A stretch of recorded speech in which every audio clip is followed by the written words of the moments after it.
All right, we are live, ladies and gentlemen. Last week, a special report by Special Counsel Robert Hur raised a lot of eyebrows, and not because it essentially let President Biden off the hook for mishandling of classified documents, but because the report described him as an quote, elderly man with poor memory. The administration's response to this characterization? Let's have Biden do a press conference where Biden can prove the report correct. The entire situation has spurred a lot of speculation that the Democratic Party may be angling to sideline Biden before the general election in November. We're going to be talking about all this and more on episode 436 of the In the Tank podcast.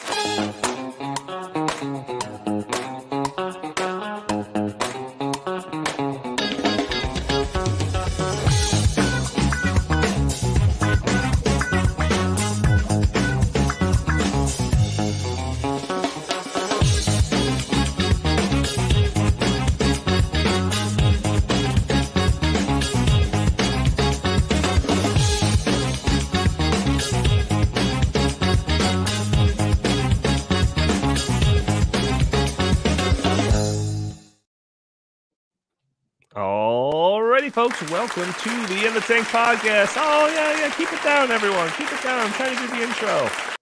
As always, I'm your host, Donald Kendal. The applause seems so genuine when it just cuts off immediately. Yeah. Also joining me, I've got Jim Lakely, VP of the Heartland Institute. How are you doing today, good sir? Yeah, I'm doing all right. I'm the one who hit the applause button. I just want to, feel like you're doing well. You need a little bit of boosterism there. So I hit the applause button, but yeah, I'm doing pretty good. The Super Bowl, I won $30 in a pool in the Super Bowl, and Chris Talgo won considerably more than that. So Chris Talgo, he is the editorial director here at the Heartland Institute. How much did you win? A whopping $125, Johnny. Wow. It's gonna just completely change my entire financial outlook. I mean, I'm just like, I don't know what to do with all this money. Yeah, it's funny for all the viewers. They weren't actually betting on the outcome of the game. These were all prop bets based on different commercial orders and who's going to show up on the halftime show, and how many times they're going to show Taylor Swift on the screen. So way to go, Chris, with all of those predictions. That's a marvelous job there. That is false. Before we get going with the rest of the show, I put that message out there every episode for those audio only listeners specifically, that first off, write a review for us on iTunes. It'd be greatly appreciated. Also, you could join us a day earlier, because you're probably catching this on a Friday or later, where we are live streaming on Thursdays at noon Central Time on Facebook and Rumble and YouTube and X. And you can join the conversation, throw your comments and questions in the chat. Maybe we'll show your comment on the screen. Maybe we'll address your questions on the fly. You can support the show by using Super Chats. We have that enabled if you want to support the show that way. If you don't want to spend any money and just want to spend a couple of seconds, you can support the show just by hitting that subscribe button, sharing this content, liking the content, or just leaving a comment under the video. All those things help break through those big tech algorithms to prevent content like this from being shown to more people. But yes, the Super Bowl was on Sunday, and I think it was the general consensus that everyone wanted Kansas City to lose. That's kind of what I sensed. I was, whatever. When the Bears aren't in it, I'm not really too passionate about the outcome of anyone else's game. So, I was kind of rooting for the 49ers, but I didn't lose any sleep over it when it went to overtime and they lost. So, gentlemen, good game, bad game. I thought it started off kind of boring and slow, but by the second half, and especially when it went into overtime, it was pretty exciting. What do you think? That was a good game. I thought it was exciting. I thought the first half was not as exciting as the second half, but I thought the fourth quarter and overtime was great. And I thought the halftime show was actually pretty entertaining. I'm not a big fan of Usher, but my man Ludacris came out. Lil Jon came out. That was just great. And overall, I was highly entertained. And Donnie, I think we were talking about this a little bit yesterday.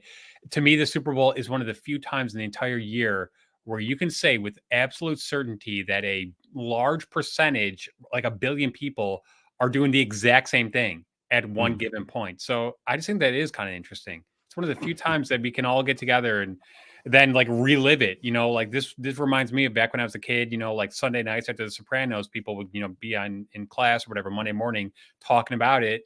this is one of the few times that still like exists because everyone watched it, live. Right, a shared experience for a Yes. large portion of the population. Yeah, I can't deny that. Jim, you're tuning in for the commercials, right? That's what half the people do that watch the Super Bowl. Is that what you were in there for? Well, those commercials were it's garbage. Those commercials were so bad. Shoving random celebrities together to say wacky stuff and just pop up unexpectedly in the commercial, shoving as many of them as possible in the same commercial. That was really clever. 10 years ago. I mean, every single commercial was like, all right, enough already. Oh my gosh, this celebrity shouldn't be hanging out with that celebrity. That's wacky. Right. Come on. It's it was done once well when I think Snoop Dogg and Martha Stewart were together, and that's it. It's gone downhill since.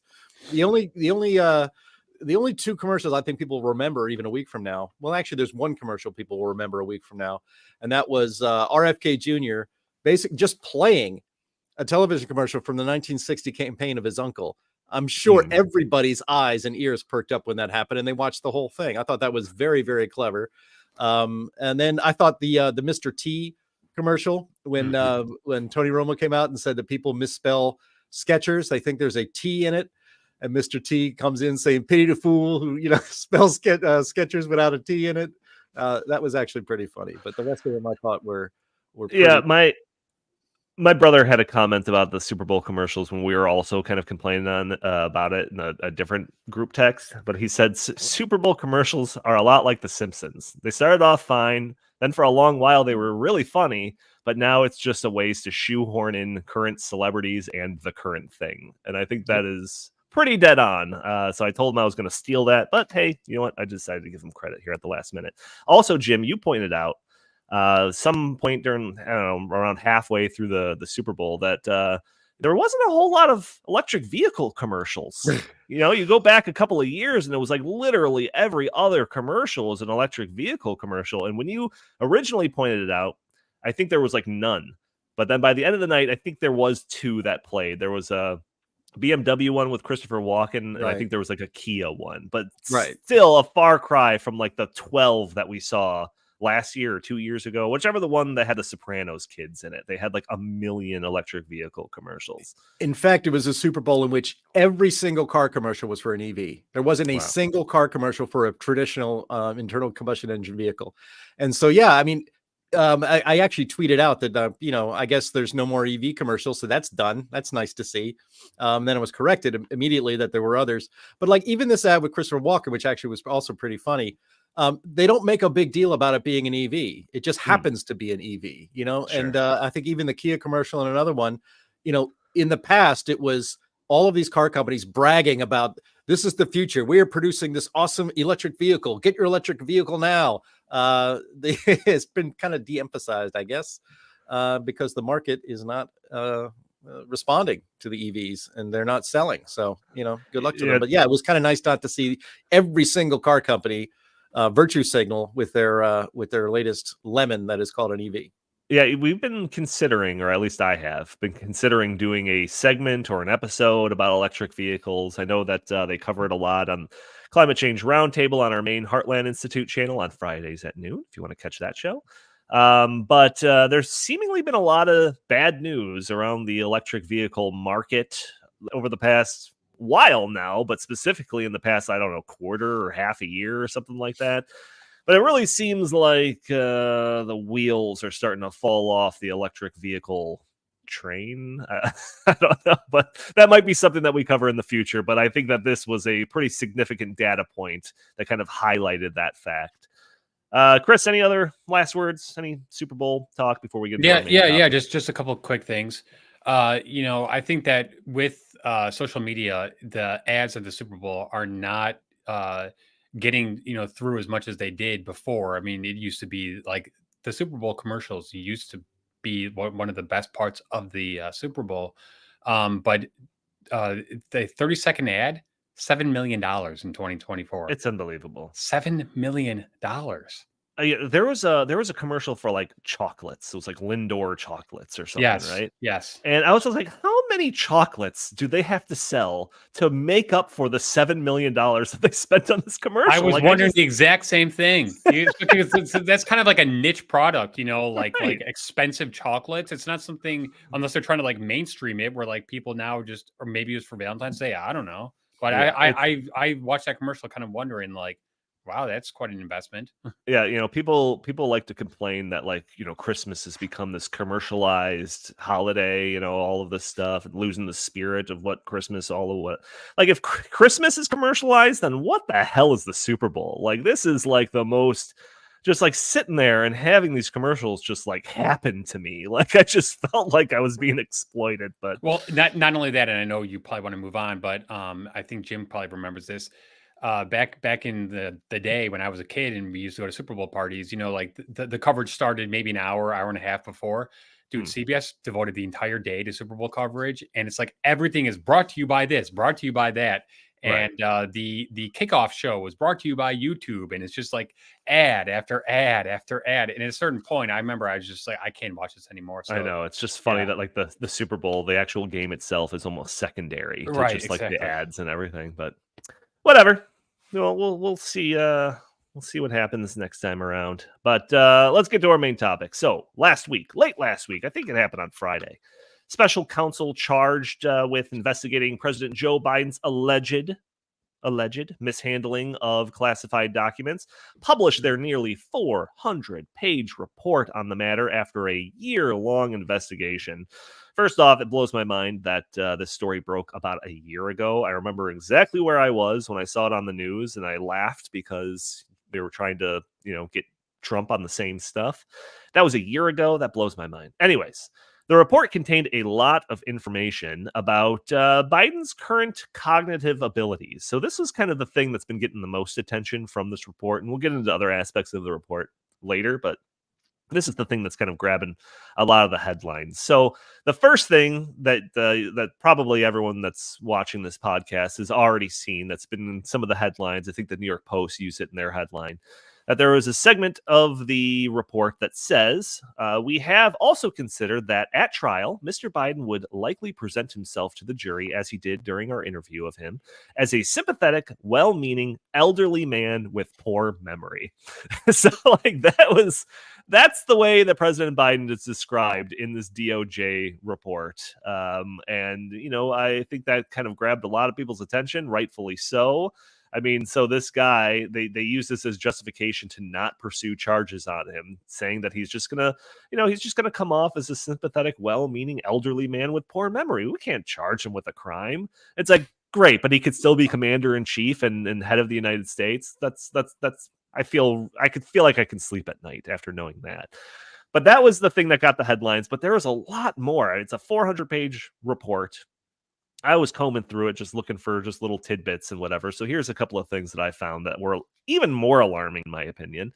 So again, this is reading from the report. It says, Mr. Biden's memory also appeared to have significant limitations, both at the time he spoke to, Jim, I'm going to butcher this name, Zonitzer in 2017. This is the ghostwriter, apparently, that's helping Joe Biden with his memoir book or something. As evidenced by their recorded conversations, and today, as evidenced by his recorded interview with our office. Mr. Biden recorded conversations with his ghostwriter from 2017 are often painfully slow, with Mr. Biden struggling to remember events and straining at times to read and relay his own notebook entries. Here's another section. It says, in his interview with our office, Mr. Biden's memory was worse. He did not remember when he was vice president, forgetting on the first day of the interview when his term ended. They have him quoted here saying, if it was 2013, when did I stop being vice president? And forgetting on the second day of the interview when his term began. And quoting him again, in 2009, am I still vice president? Here's another segment from the report. It says, he did not remember even within several years when his son Beau died. And his memory appeared hazy when describing the Afghanistan debate that was once so important to him. Among other things, he mistakenly said he had, quote, had a real difference of opinion with General Carl Eikenberry when in fact Eikenberry was an ally whom Mr. Biden cited approvingly in his Thanksgiving memo to President Obama.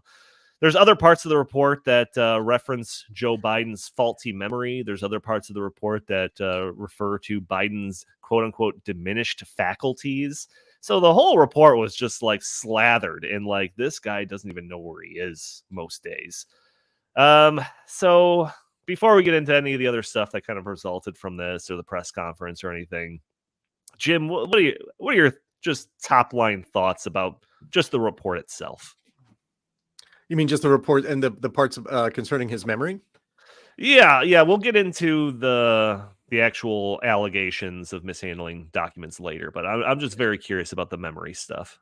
Well, first of all, it's not the job of a special counsel is not really a prosecutor. Their job, their role in this process is to lay out the facts, and then supposedly a independent Department of Justice would take that report and use them to file criminal charges when warranted. So it's not actually the job of the special counsel to prosecute, but it's also not. It shouldn't really be in his purview to say nobody should be. We shouldn't charge this guy because there would be sympathetic to a doddering old man who's just a nice old guy who just forgets things, and he'd be any jury would be too empathetic toward him and his condition to convict him. You know what? Why don't you leave that for the prosecutor and the jury to decide? But I also, on the other hand, I also think it laughable that a Washington D.C. jury would convict anybody that's not a conservative. Anybody on the left is going to get off scot-free when it comes to a political trial. And conversely, Donald Trump is in big trouble in D.C. if he sees a courtroom and a jury in D.C. against his alleged crimes. Right. But we have lots of clips actually of Joe Biden trying to push back on this. As you mentioned, we are going to show you clips from the press conference that was it was short. It was only about 12 minutes. And as I noted, as I was going through it and shooting you guys instant messages, he started off pretty poorly. And as soon as he was done, he got one question. And then, you can hear in the background, his handlers, from the press shop at the White House say, thank you. Okay. Thank you. That's what they say when they're trying to shoot him off. And Biden did it. He started walking off. He got almost away. And then he heard a question that he wanted to answer and turned back and went back to the lectern. And I could just see the communication shops guys like wanting to dig a hole and jump in it and never come out, because they almost got home free. And then he went back and made even bigger mistakes. So the press conference started off terrible. It ended terrible. And it was terrible throughout the middle. It was terrible throughout. It was probably the worst 12 minutes of a in public by a president that I can even remember. So we'll get into it. But look, Joe Biden was pushing back on the idea. It's like, my memory's fine. I'm not senile, yelling, basically barking at people, which is a symptom of senility, and people who have Alzheimer's tend to get a little testy. So, all he's doing is reinforcing these thoughts that people have, that, and the evidence that they see is that we have a president who is in a certain stage of dementia. And it is pretty scary that the leader of the free world, that the president of the United States, is probably not 100% mentally there. So we'll see. Well, Chris, before we get to the press conference, I was surprised that a report came out like this, that was this blunt about the current cognitive abilities of our sitting president. What were your thoughts when you saw some of these excerpts from the report? Or you probably read the whole 400-page report. What am I talking about? Go ahead. I have not read the full 400-page report, but I did watch a great assessment by Mark Levin, and I think the overall takeaway that Mark Levin, was trying to, communicate was, hey, listen, we already knew this. This is not breaking news. Anyone who's been watching Joe Biden for the past 3 years, and I've been watching his press conferences, and I've been watching his interviews, knows that he is, mentally just not what he was 5, 6, 7, 8 years ago. So literally go watch an interview from we got Joe some Biden. Clips. No, but I know we're going to probably show, I think, a bunch of his recent, clips. But if you go back even to 2016 or 2018 or even 2020, when I was like, man, this guy's terrible, he now looks so much worse than he did back then. So one of the things that I took away is that this is not getting any better. It's getting much worse. It seems to be getting much worse by the day. And, the media, I think, has taken a very interesting take on this. For some of them, they're saying, wait a second, this is all proof that the guy can't, serve another term, and it's time to, accept that.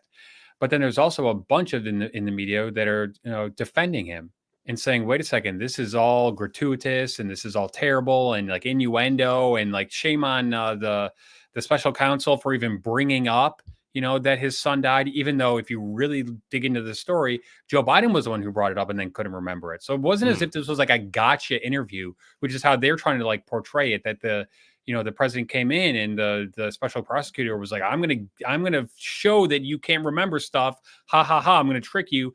No, not at all. It was actually Joe Biden was stumbling as he was saying things. And then the special prosecutor would ask him follow-up questions. And then Joe Biden would say things like, I don't know, I don't remember, and all that kind of stuff. So, I think the American people know that Joe Biden is not going to be able to serve a second term. What we're going to have to now deal with is how is that going to play out in terms of, we've only got a couple months until the Democrat National Convention here in Chicago. And Donnie, like I told you before, the parallels between 2024 and we'll get to that. Okay, we'll 1968, very interesting. So yeah, okay. Yeah, we'll definitely get to that. But so the report comes out on Friday. I'm pretty sure it came out on Friday. Thursday. And then, was it Thursday? Late Thursday? Something like that? Yeah. Everything comes out as soon as we end the podcast. As soon as we end this podcast, something big's going to happen. You know it. To prove that he's mentally all there and that he's got the memory of an elephant, the Biden administration holds a press conference, putting the aging Biden in front of a pack of reporters. And the press conference went about as bad as you could have imagined. So we've got a whole bunch of clips here. Andy, why don't you just start playing some of the ones of him clearly at a press conference, and I'll just, we'll just kind of describe them and go through them. Go ahead. I know there's some attention paid to some language in the report about my recollection of events. There's even reference that I don't remember when my son died. How in the hell dare he raise that? You raised it. When I was asked the question, I thought to myself, it wasn't any of their damn business. Let me tell you something. Some of you have commented, I wear since the day he died, every single day, the rosary he got from Our Lady of...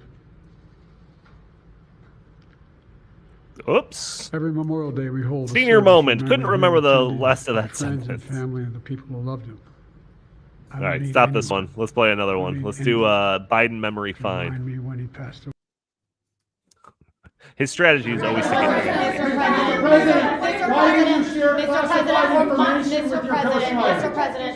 Mr. President, for months when you were asked about your age, you would respond with the words, watch me. Many American people have been watching, and they have expressed concerns about your age. That is your judgment. That is your judgment.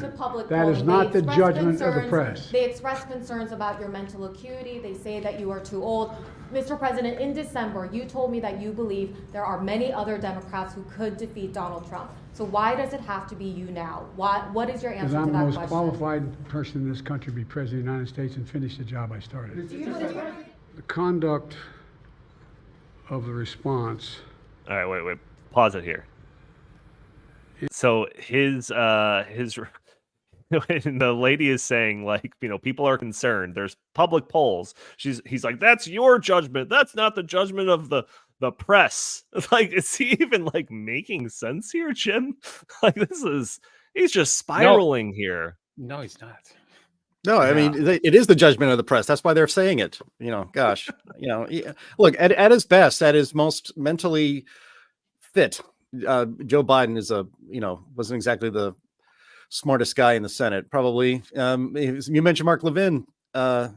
He used to call him the dumbest man in the Senate. That was his nickname for Joe Biden for many years. So yeah, it's obvious that he's losing, he's lost it. I mean, we have so many clips here. There's to go back to that Beau Biden clip, though, which is what we had labeled it there. I took that right from the raw feed of the of the press conference, and he was just insulted, aghast. How dare he? I said, it's none of your damn business.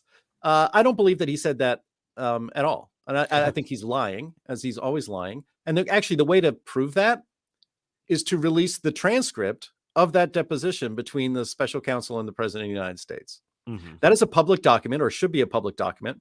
It's done by a government office that we pay for, the special counsel's office, interviewing the president of the United States, a public official for an office we pay for. There is no reason at all that transcript should be secret and not be shown to the American public. And it would obviously, I think, show, I would bet all of my Super Bowl winnings, all $30 of it, that if that transcript was released, Joe Biden would be proven a liar right there, because he did not say it's none of your damn business. When he was asked, when did your son die? He said he couldn't come up with the answer. And in fact, when right there in that thing, he pulls out the rosary thing and can't remember what the church was that they got that rosary. Right. Which is something. And you know what? It's a little bit mean maybe to ask him in a deposition, but you're trying to figure out how good is this guy's memory. So let's ask something really easy. When were you vice president? Right. I don't quite remember. All right. This is easier. You're going to get this one, buddy. Come on, here we go. When did your son die? You would think you would know that, because Joe Biden, you bring up Beau Biden's death as often as possible in every public setting you can. You've exploited when you talk to the parents of soldiers who've died. You bring your son in there as if he died a war hero somewhere out there, getting the Medal of Honor, when he didn't die in Iraq. And you said it anyway to grieving families. So don't sit here and be all indignant that the special prosecutor, trying to figure out just how scrambled is your brain, brings up the easiest memory for you to remember, and then you can't remember it. Don't blame him for that. And don't give me this fake outrage over how dare he. Yeah. It's none of your damn business. It's everybody's business, man, because you make it everybody's business every time you step to the podium, if you can possibly bring it up. Yeah, and then like you were describing earlier about the press conference, it was real short. They hosted it pretty late. It was several minutes went by, and then he was like, took a question and then started leaving. And his handlers are like, okay, thank goodness he's getting off stage. And then everyone's shouting more questions or whatever. Somebody's shouting something about Israel and Gaza, and he stops and starts turning around and walking back to the podium. And you just know that everyone backstage is like, why are you doing this? Stop. And that sets the stage up for probably the biggest gaffe of the night. And again, this is like a 10-minute thing, and there's like multiple clips that we're playing from it. But go ahead and play Biden, Mexico confusion, if you have that one ready. Nope, that's the wrong one. Almost. Yeah, well, in the clip, I'll describe. I'll do it. Hold on. Mr.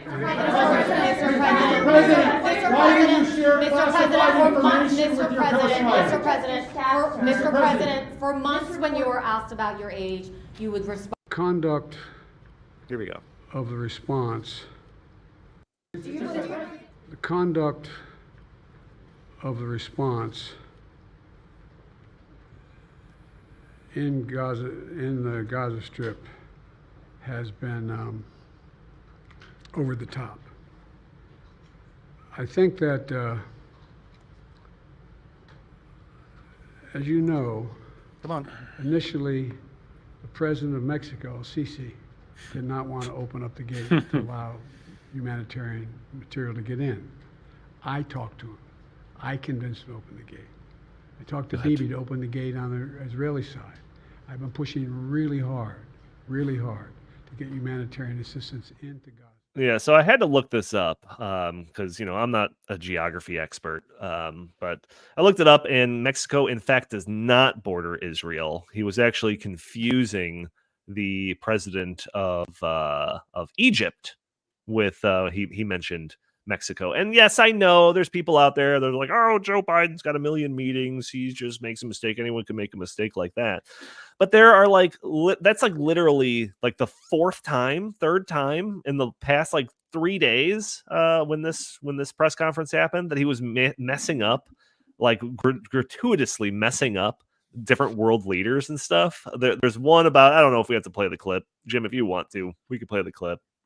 but of him mixing up the leader of France, and instead of saying Macron, he said Mitterrand, and those sound pretty close. Like here, it's right here. Go ahead. Right Oh, it's super. That's down low. too low. Don't use it here. Yeah, I have one that the volume is up. It's called Biden Mitterrand. Hold on, I got it. People pled guilty. Right after I was elected, I went to what they call a G7 meeting, all the NATO leaders. It was in the south of England. And I sat down and I said, America's back. And Mitterrand from France looked at me. Oh, good thing you corrected your mistake. Said, why, how long are you back for?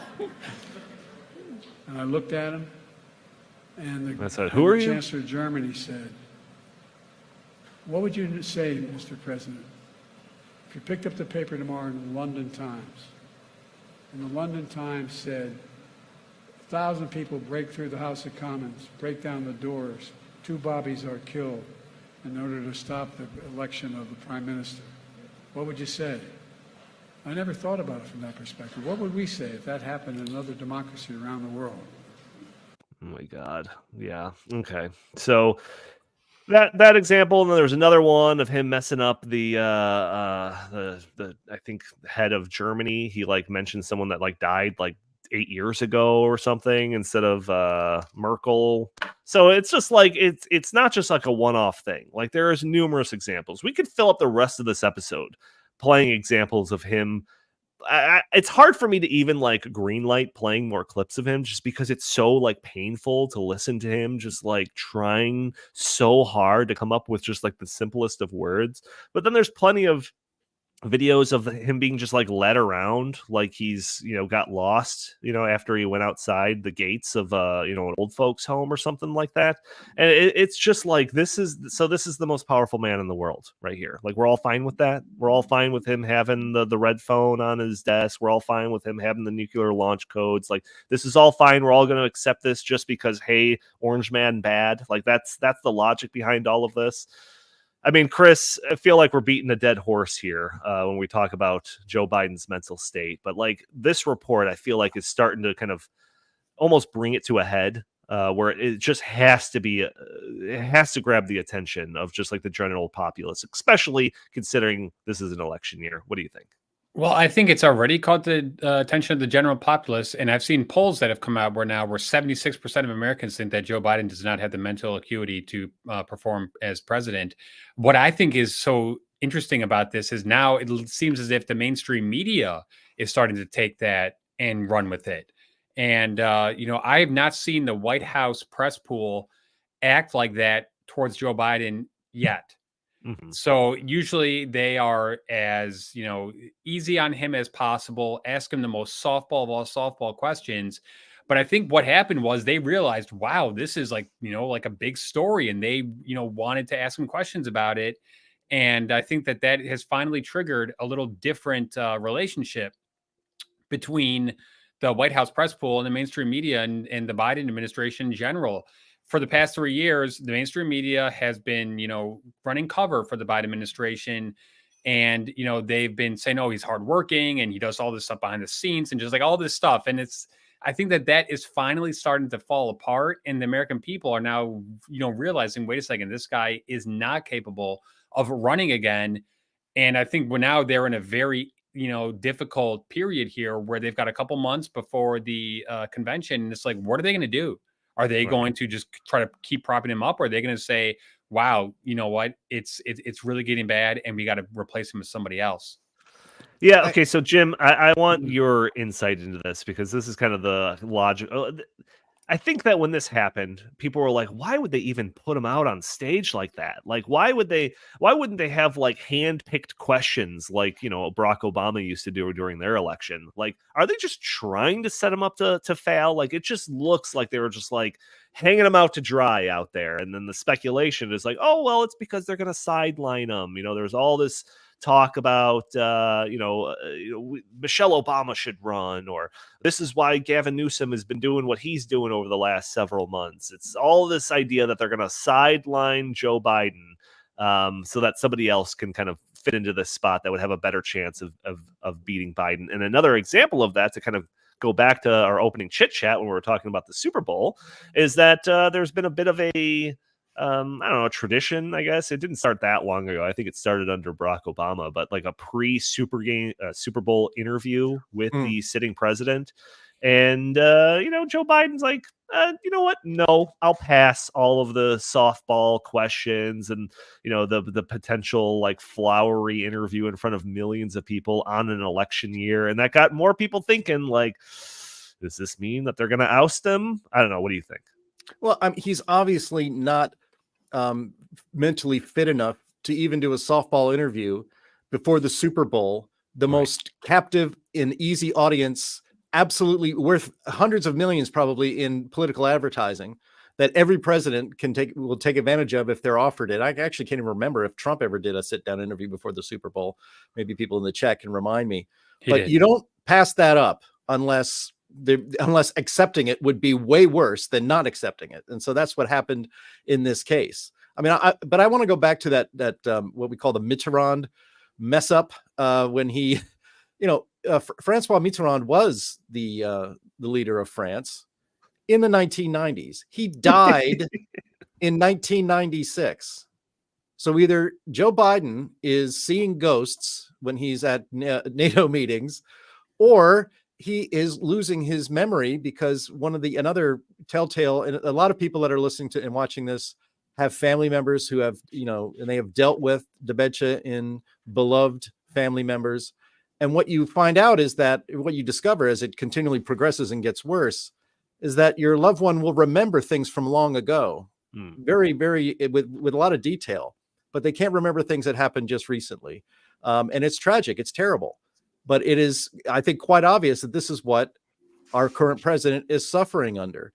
But not only did he think Francois Mitterrand is still the president of France, but he also, I think what's actually not going noticed when people are mentioning this in that clip is what he said at the end.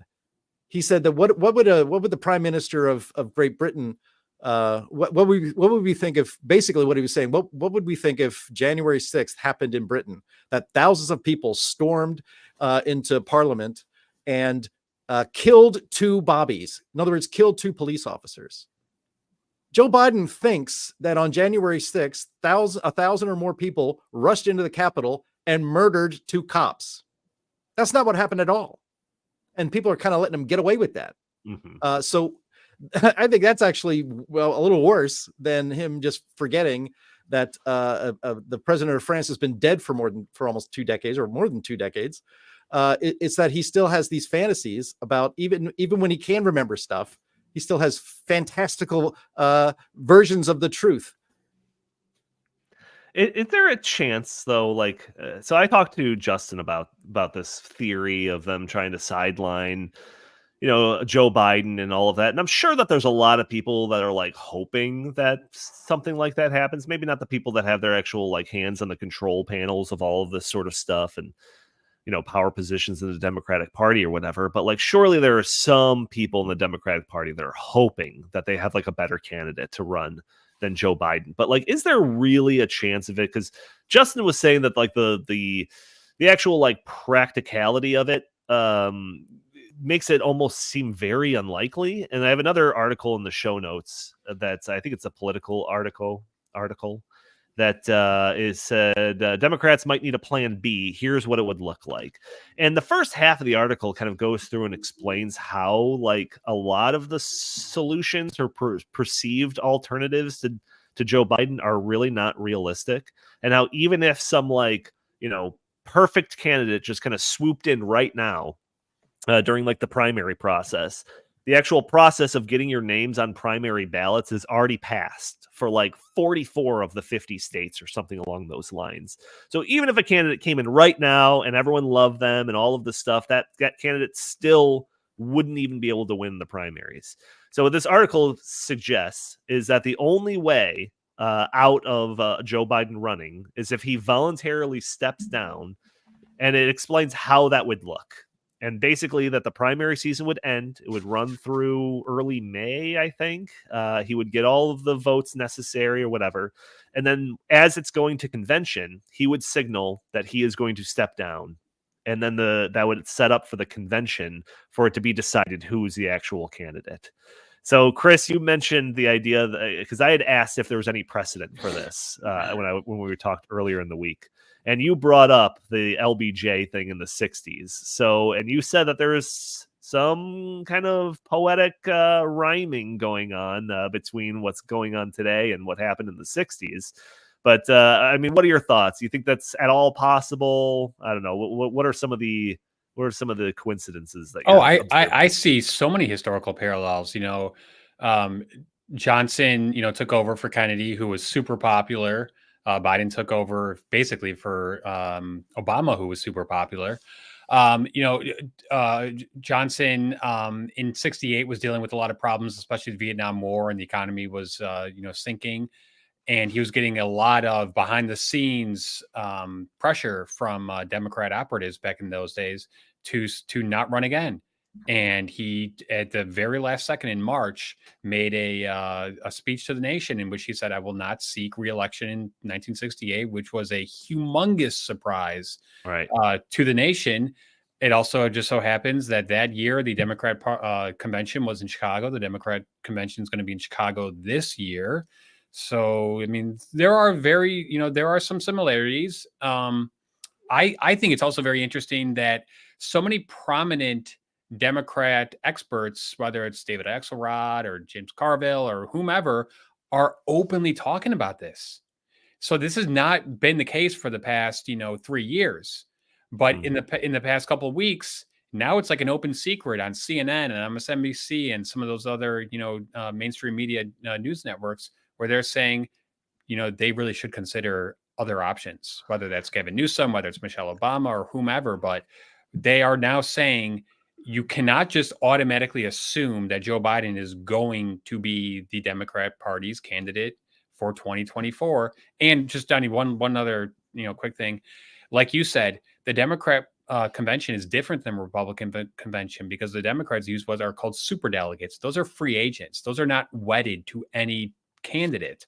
So if Joe Biden, let's say he doesn't pull out between now and the convention, all he'd have to do is take his delegates and say, I want them to, I pledge them toward this candidate, and then the superdelegates would put that candidate over the top and get enough delegates to be the official nominee. I don't know if that's going to happen, but it seems like it's definitely moving in that direction. And the polling is just crushing him. 76% of Americans think that he is not mentally fit to be president. Something like 17% think that he is capable of serving for another 4 years. Yeah. So the American people see what's in front of them, despite the media and the White House's attempts to, hide Joe Biden as much as they can. And there's no way he can do another 2020 campaign from the basement. It's just not going to be able to happen. No, everyone listening right now, let me know what you think. The percent chance that Joe Biden will be the candidate on the ballot in the election. If you think there's no chance of him being the candidate, hit 0%. If you think there's no chance that he won't be the candidate, of course he's going to be the candidate, 100%. I want to see what you think anywhere in the middle there. Jim, what's your percentage at? Oh gosh, I was asked this on another podcast what I think will happen in the election, and we're in uncharted territory here, man. I mean, we have on the one side we have Joe Biden, who is mentally unfit to be president of the United States now. He is not physically or mentally capable of embarking on an actual campaign for president. So, Chris, you say that he can't run another basement campaign in this year? Just watch him. You think he's going to be going anywhere? I don't think so. He does presidential visits maybe once a week, going somewhere that's a quasi government official government trip. That's really about campaigning. That's about the limit of what he can do. Meanwhile, Trump is out there almost every day at another political rally. But Joe Biden is still, or at least his handlers are still still mentally cognizant enough to sick the Department of Justice against his political opponent, that being Donald Trump. There is still a very good chance that he could end up being convicted and perhaps even put in jail before we even get to election day. Mm-hmm. So everything is on the table here. I mean, as you guys were talking about the Democratic Convention, in 1968, look, this ain't the 60s anymore. The party is not exactly run the same way, and the primaries are certainly different too. But it made me wonder, is it legally binding, the primary election results? I don't think there's any precedent for it.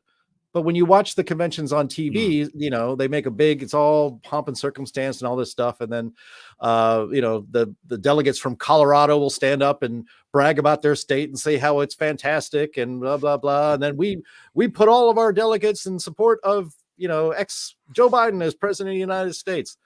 What's to stop those people from just saying somebody else's name? Right. Is it legally binding, or is it all just for show? I think as it gets closer and closer to summer and Joe Biden's mental condition continues to decline even further, they're going to have to think of something. And I saw a story last week where they're starting to pump up Kamala Harris and say that she's ready for the job. I mean, literally 2 months ago, it was about how incompetent she was and how she can't keep any staff because they run from her as fast as possible because she's a terrible manager and not a very pleasant human being, to now saying that if need be, I'm ready to step in. Of course I can do the job. So, gosh. All right, here's my theory. I actually think Biden will be replaced. I really don't think that one way or another, he's not going to be on the ballot for the Democrats in November. I really just don't think so. I remember there were stories of, I think it was in the lead up to 2020 during the primaries or whatever. They were pushing for Joe Biden to run. And the stories were that he wasn't interested, he didn't want to run or something along those lines. Then he eventually did, and he became president. I kind of feel like there's probably something going on behind the scenes with somebody like Michelle Obama, where she has no interest in running. We know from that most recent James O'Keefe thing where some person in the White House said that, yeah, Joe Biden's, diminishing by the day and all of that, but Michelle Obama has zero interest in running. And David Axelrod recently, he made some headlines saying that there's 0% chance of Michelle Obama wanting to run for president. But I have got to assume that there are some people behind the scenes that are pushing for her. And if she was, yeah, let's do it, I want to run, I think Joe Biden would already be sidelined, but it's just because of that lack of a clear, better solution to Joe Biden. I mean, the best they've got is Gavin Newsom. What? Are you kidding me? He almost got kicked out of California. So I don't think, I think that's probably the thing that's holding this plan back. They would get rid of Joe Biden if they had a better candidate to put in there. But I see that there's a couple of predictions coming in at 0%. I see someone saying 5%, 20%. So it seems like not a whole lot of people have faith that Joe Biden is going to be on the ballots come November. So it'll be pretty interesting to see. Donnie, a lot of people in the media, and I agree with this, think that Jill Biden is actually the one who is going to decide that, because a lot of reporting says that she was the one who pushed Joe into running in 2020, and that she has a visceral hatred of Donald Trump. And I am not kidding. I mean, the reporting is clear on this, the primary reason that why she wanted Joe to run was to make sure that Trump didn't win again, and that she is going to be the ultimate decider of if he decides to run again. And all signs point to her wanting him to run again as of this point. Yeah, I mean, I think I'm not. So, Jim, it seemed like you were on lesser than 50%. I think you're taking the under on that. I think I'm going to take the over. I think the odds are still in favor of Joe Biden being the candidate, but we'll see. And it'll be very interesting to see if I'm wrong. But one other thing that I wanted to talk about this report was that, and maybe I'm wrong here, and Jim, I'll come to you first, but do you get the sense that the focus is being taken off the conclusions of the report to not pursue a case against Biden for the alleged mishandling of classified documents. I've got this one article here in the show notes. It's from the Federalist, and it talks about 4 lies that Joe Biden spouted during his angry special counsel press conference.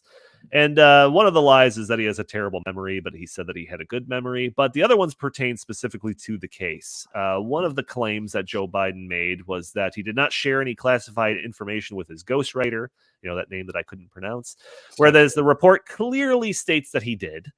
Joe Biden also during the press conference claimed that the classified documents were secured within his home. The report confirmed that Biden had documents in his offices, the basement den, and even his garage, where they were just sitting in boxes. Also, during the press conference, Biden claimed that none of the records found in his possession were labeled as highly classified. And the Federalist article I have linked in the show notes determined that too was a lie. So, I mean, is Joe Biden just kind of getting off here? Are us focusing on just like the claims about his memory like a sideshow compared to the fact that he's gonna walk on scot-free from doing this stuff? What do you think?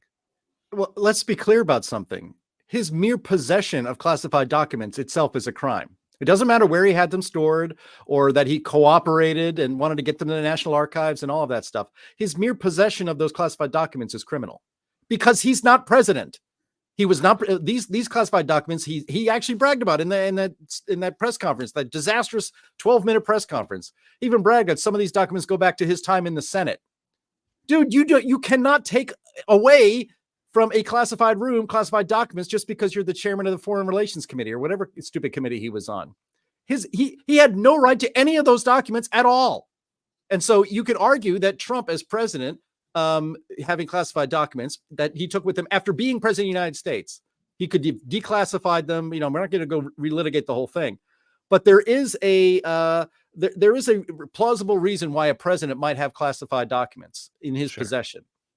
Joe Biden had no right to any of those documents at all. And it's amazing to me, not really amazing to me because our media is corrupt, but nobody even asked him about that. They should have said, dude, you shouldn't have had those at all. You had no right to those whatsoever. You're not president. You weren't president then. You weren't president. These are when you were vice president. You had no right to them at that time. You can get your hands on as many classified documents as you want now because you were president. But all the stuff that he had is by definition criminal. Yeah. Well, what do you think about this, Chris? I mean, is the memory stuff kind of a sideshow, or is the bigger story that he's getting off on these charges? I mean, honestly, and I'm kind of cynical like Jim when it comes to this, that like, even if charges were recommended, like, do I think it's going to amount to anything anytime soon? Probably not. But the fact that it's just like, you know what? We're just going to let him. It just kind of reminds me, it has a flavor of like the Hillary Clinton FBI thing all over again. What are your thoughts on this? Yeah, no, the double standard is beyond nauseating. Like Jim said, Donald Trump was president. He has the ability to declassify those documents. He also stored them at Mar-a-Lago, which is guarded by Secret Service, in a locked closet that the FBI came and knew was locked. Joe Biden, on the other hand, was storing these documents in his office in Chinatown, in his home in Delaware. And last time I checked, Hunter Biden had access to that house, lived there for quite a while, and was doing deals with Chinese and people from Moscow and like all these weird deals. And he's got all these highly classified documents just sitting there. I mean, come on, like where is the how come there's certain rules that apply for Joe Biden and then certain rules that apply for Donald Trump? That's right. What the American people can see. They can see it's a two-tier justice system. And just like we saw with the Hillary Clinton thing with James Comey saying she did all this stuff, but we shouldn't prosecute her. And the same thing happens with Joe Biden. The special counsel says he committed all these crimes, but we shouldn't, prosecute. And like Jim said earlier, and this is a very important point, the point of James Comey or the special prosecutor in this instance is not to recommend or not recommend charges. It's just to say, this is the evidence, Mr. Attorney General. How would you like to proceed with this? So the fact that this is all politicized shows that they are trying to help, some people who are on, a certain, political, side of the aisle, and they are going and using every trick in the book to go after another side. And that is resonating with the American people. They're seeing that and they're frustrated, and they have a very, very good right to be frustrated. And I think that this, just once again, just, puts that out there, and it's a slap in the face to to people who support Donald Trump, or who just, want our legal system, to function the way that it has functioned for the past 2 centuries, blind justice. Yeah, it almost seems like this is going to be, this double standard idea, and going full force with every tool in the toolbox against one side, whereas you're kind of handling it with kid gloves on the other side. It's going to be like the theme of the 2024 election, at least with Donald Trump and everything. Jim, we have a few more minutes here. Should we get into the secondary topic? Do you think we have time for it? We can do it pretty briefly, I think. Let's do it. Actually, I think we might even dedicate all of next week's show on it, because I think this is an enormous story that all just. Right, so we'll play it more of a tease. We'll do this as more of a tease for next time. This is but humongous. Yeah, so this is so the story that I'm going to read from is also in the show notes, a New York Post article, if you want to show that one on the screen, Andy. But it references a Substack post by Michael Schellenberger, who's just like seemingly become an all-star when it comes to some of these stories, whether it's the Twitter files or some of his climate change work or anything like that. But he's got another one here. So the article that I'm reading from the New York Post is titled CIA and Foreign Intelligence Agencies Illegally Targeted 26 Trump Associates Before the 2016 Russia Collusion Claims, says report. So it says that the U.S. intelligence community asked foreign spy agencies to surveil 26 associates of Donald Trump in the run-up to the 2016 election, which triggered the allegations that the former president's campaign had been colluding with Russia, according to a report. Former CIA Director John Brennan identifies and presented the targets to the U.S.'s intelligence sharing partners in the so-called Five Eyes agencies, the intelligence gathering organizations in the U.S., the United Kingdom, Canada, Australia, and New Zealand, according to a report published Monday on Michael Schellenberger's public Substack. The report by independent journalists Schellenberger, Matt Taibbi, and Alex Gutentag has not been confirmed by the Post. They cite multiple unnamed sources, including ones close to the House Permanent Select Committee on Intelligence led by Representative Mike Turner. But basically, they go through and talk about how the U.S. intelligence community identified 26 Trump associates as people to, quote unquote, bump or make contact with or manipulate, one source told the outlets. In spy speak, bumping, quote unquote, is when a reason is manufactured to meet with a target of interest in order to develop a relationship that could lead to intelligence. And apparently all of this started, so all of these different spy agencies of all of these different countries all started in March of 2016.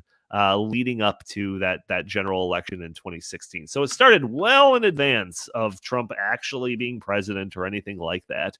And it just kind of shows, especially when you hear the language of manufacturing reasons to communicate and manipulating these people and all these different spy agencies and all of that. It just, can I even finish this sentence without using terms like deep state and anything like that? I mean, This seems like there's a lot of smoke over here, Jim. What are your thoughts? This is unbelievable. Well, actually, it's 100% believable. But people think this is old news. It's not old news. Do you think John Brennan contacts the head of the other spy agencies, like you said, the Five Eyes, among our allies, to spy and with the intention actually to entrapping high-level aides to the presidential nominee of the Republican Party? Do you think he does that without Barack Obama telling him to do it? Of course not. You don't do that kind of stuff without the big guy knowing. And by big guy, I don't mean Joe Biden, although he was in on those meetings too. He knew this was going on. He doesn't remember, but go ahead. People have said that we just need to disband the CIA and disband the FBI and start over from scratch. And, that's kind of crazy. But I'm starting to warm up to it pretty good now, because this obviously should not happen. The head of our spy agency should not be contacting the other spy agencies and saying, because we're not allowed to spy on American citizens for damn good reason, but you guys can do it. So do us a favor. Just keep your eye on these guys. Maybe throw out some, some honeypots and some other stuff. See if we can get them on some stuff. And then after you guys entrap them, then we'll be able to sick the FBI on them. See how this works? And you have to understand again, there was no pretext for doing any of this. These are innocent Americans who have done nothing to warrant being spied upon or even investigated by any agency in this country. Zero, nothing. And so, as you mentioned, all the way back in March of 2016, they were putting in motion things to entrap and ruin the lives and stop Donald Trump. And the American people voted for him anyway. So they made it so after he was elected, they intensified this activity, this secret illegal activity of our government. Richard Nixon was forced to resign because he gave, basically implicit approval for some of his political guys to break into a hotel and steal some documents from the opposite party. He was forced to resign over that. And here we have rock solid proof that's been around for years of a Democrat president, Barack Obama, instructing his spy and law enforcement agencies to spy on, trump up charges, and ruin the lives of innocent Americans. And it's just fine. Nobody in our media thinks this is a story at all. The fact that Schellenberger and Taibbi and Mr. Gutentag have to do it on a Substack, right? This is not front page news that is winning actual earned Pulitzers at the New York Times, is really an indication of how screwed up this country is, how corrupt our media is. And I don't know if we ever get it back. Yeah, Chris, it's funny because we talk about these stories like as they come up, and each one kind of encapsulates a certain aspect of it. But I would love, and maybe we would have to do this ourselves, but I would love to just like construct the entire timeline of all of this stuff, from the stuff that we're talking about here that took place in March of 2016 all the way up through the Steele dossier and how that was commissioned and how they had to kind of manipulate the Steele dossier and different like Yahoo News articles so that they can get a FISA warrant and all of the different stuff that was used with the sole effort to basically smear Donald Trump and make him less palatable in the eyes of the people that are all casting votes in November. All of this stuff, I think, like if you were to have it all in one timeline, it would be undeniable that there is some election meddling at the very least, and at the worst, who knows? But election meddling is giving them the benefit of the doubt and then some. Exactly. So you laid it out really well by saying this was all happening during the campaign. Remember also that we had the insurance policy, according to Peter Strzok. Okay, so we had all that going on. Fast forward to Donald Trump becoming president. It then dragged on into 2 more years of, investigations and just like a constant, cloud over the Trump presidency. But it even went further than that. In 2020, in the race for 2020, I remember when a bunch of spy agencies and a bunch of high-ranking, intelligence officers, I'm almost positive, including John Brennan, penned a letter saying, "Oh, all this stuff about the laptop is all bogus. It's all not true." But how could they have known that when they didn't have access to the laptop? So it's like everything that they do is meant to make Donald Trump look as bad as possible and to take all the scrutiny away from the other side of the aisle, whether it's Hillary Clinton at that time, whether it was Obama, when he was doing it with spying on the campaign, or whether it's Biden now that he's in office. So it's like it's just remarkable how one-sided all of this is. And Jim, you said earlier that you're starting to warm up to the idea of disbanding the CIA. I have definitely warmed up to the idea of disbanding the CIA, because what they've done is they've just completely run amok. The CIA is supposed to be about, making sure that democracy and, capitalism and all those great things were protected, during the Cold War. Is there really that much of a need for that anymore? I don't think so. But the fact that they have now turned their venom toward the American people, that is the scariest thing ever. That's KGB stuff, Stasi stuff, yes. Gestapo stuff. We have to prevent this from taking place. It's going to take.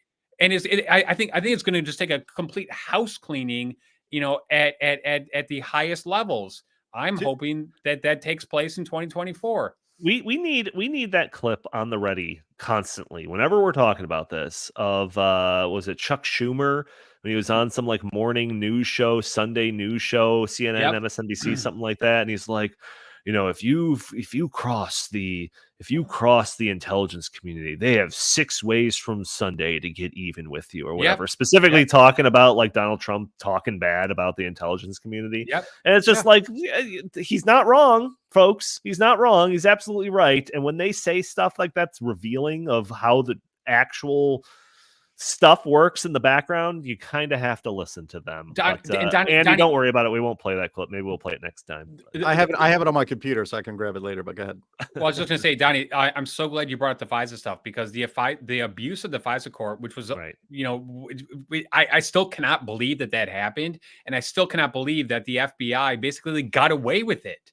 Maybe some like low-level flunky has been, dismissed, but where's the accountability at the highest of high levels? There's been none. And Christopher Wray, I thought, maybe when he comes in, he will deal with this. It looks like he's just all about covering it up even more. So it's very frustrating and very disappointing, but I still do hold out hope that in 2024, come November, if Trump wins, that he will clean house finally. It needs to be cleaned. Swamp needs to be drained. Very interesting. There's a lot more to go. Hopefully this is a developing story with this Michael Schellenberger kind of report that came out, and we'll likely talk about it next week. But gentlemen, we are already over an hour, so is there any last words that you want to say, anything you want to get off your chest before we wrap up the show? I just want to thank Catherine Burke for a great comment here in the chat. She says, weaponizing federal agencies against their own citizens. That's exactly what's going on here, and it has to stop. And in fact, the people breaking the law and spying illegally on innocent Americans need to go to jail, and right away. All right. Thank you, everyone, for tuning in to this episode of the In the Tank podcast. Join us every week for a new episode. For those audio-only listeners that are catching the show probably on a Friday or later, you can join us a day earlier at noon on Thursdays, where we are live streaming this on Facebook and Rumble and X and YouTube. And you can join the conversation, throw your comments and questions in the chat. Maybe we'll show your comment to the screen. Maybe we'll address your questions on the fly. We also have super chat functionality enabled if you want to support the show that way, or you could just hit that like button, share this content, subscribe if you haven't already, or just leave a comment under the video. All those things help break through those big tech algorithms that prevent content like this from being shown to more people. You could also follow us on X at In the Tank Pod. And you can send your comments and suggestions to the show by emailing us at inthethankpodcast@gmail.com. Jim Lakely, where can the fine people find you? You can find me at J Lakely on X, at Heartland Inst on X, and always visit heartland.org. Fantastic. Chris Talgo, what do you have to pitch today? Well, I just hope everyone goes to heartland.org, because there's so much great content up there. Especially, please go to the publication site, look at some of the stuff that we've been putting out recently about the 2020 election and why we need to make sure that in 2024 election reform takes place. Yeah, and by the way, last week when we did our whole big special on the 2020 election report that we just released, who really won the 2020 election, I mentioned how, it wasn't getting as much of attention, as the previous poll results that were released. Well, that has been changing. We've been getting a lot more attention. So it's definitely becoming more of a news story. So if you haven't checked that out, or you didn't watch last week's episode, make sure to do so, or as Chris said, heartland.org, and it'll be the featured item right there on the top of the page. But thank you all for joining us this week. We will talk to you next week.